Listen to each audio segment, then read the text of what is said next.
عورت ایک انتہا ہے۔ آپ عورت کو بہت کم معتدل دیکھیں گے۔ لگتا ہے اس کا خمیر ہی انتہا پسندی سے اٹھا ہے۔ محبت کی انتہا ہو یا نفرت کی انتہا، خود غرضی کی ہو یا اثار کی انتہا، ایک طرف اگر عورت تقدیس و پاکیزگی کا استعارہ ہے، عزت و عصمت کا مینارہ ہے، حسن و رعنائی کا شاہکار ہے، حیا و شرم کا دوسرا نام ہے، غرض وہ سب کچھ ہے جو کسی کی دنیا اور آخرت کو مہکا دے، چمکا دے، روشن کر دے، یہی عورت مگر دوسری انتہا پر ہو تو دجل و فریب میں اس کا کوئی ثانی نہیں۔ یہ مکاری پر آ جائے تو اس کے چلتر سے بڑے سے بڑا عاقل بھی نہ بچ سکے۔ اس کے حسین گلاب سے شاداب چہرے پر جب بڑی بڑی کمل آنکھیں معصومیت سے پٹ پٹاتی ہیں، برسوں کے تائب ایک پل میں اپنی توبہ توڑ کر اور زاہد اپنی مسند چھوڑ کر اس کے قدموں میں آ بیٹھتے ہیں۔ جی ہاں، جھیل سے کٹوروں میں موتی سے آنسو جھلملاتے دیکھ کر عقلیں تو خپت ہو ہی جاتی ہیں۔ یہ عورت جو کبھی ایثار و قربانی کی دیوی کے روپ میں درشن دیتی ہے تو کبھی خون پینے والی کالی کا بھیانک روپ دھارن لیتی ہے۔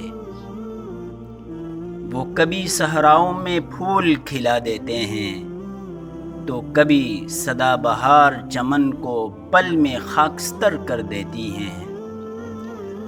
وہ کبھی دنیا کا سب سے بڑا نشہ بن کر حواس پر بجلی گرائے اور فرشتوں کو بھی بہکا دے، تو کبھی اس کے دوپٹے کی سرسراہٹ بھی سن کر سماعتیں مؤدب ہو جائیں اور غرور سے بھرے سر احترام سے جھک جائیں۔ وہ بے حیائی سے رقصاں ہو تو بر و بحر میں فساد برپا ہوتا ہے۔ اس کی بے حیا ہر ادا، ہر جنبش آبرو سے شیطانوں کا جنم ہوتا ہے۔ مگر جب یہی عورت حیا سے سمٹے، پلکوں کی چلمن لاج سے جھکے تو کائنات مؤدب ہو جائے، فرشتے اس کا آنچل نچوڑ کر وضو کریں۔ عورت سفلی اندھیروں میں پھونکا گیا کالا سحر بھی ہے اور طویل شب کے بعد امید کے مشرق میں طلوع ہوتی روشن سحر بھی۔ وہ خوشی کا شادیانہ گھر ہے تو قبرستان کا ویرانہ بھی۔ جی ہاں، وہ چہکنے پر آئے تو ماتم کدے میں شہنائیاں گونجے، وہ خیز میں آئے تو پل میں شادی کا گھر نوحہ و بین سے بھر دے۔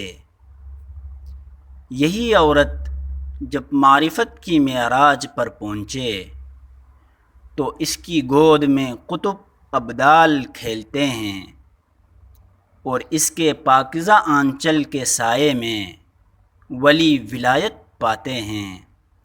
مگر یہی عورت جب برائی پر اترے تو رسوائی کا نشان بن جائے، پل میں باپ کا سر جھکا دے، بائی کو زندہ درگور کر دے اور ابلیس کی ہر کارہ بن جائے۔ اس کے چلتر، اس کے مکر، اس کے منتر سے پھر شیاطین بھی پناہ مانگے۔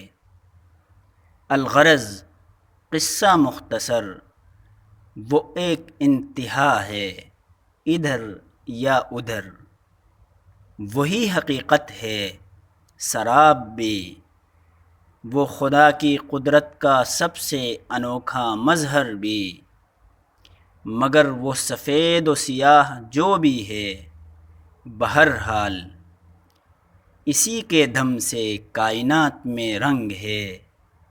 سفید اگر رنگ ہے تو سیاہ بھی تو ایک رنگ ہے نا، سو اس کا شکریہ کہ یہ دنیا ہی نہیں بلکہ جنت بھی اس کے بنا پھیکی ہے۔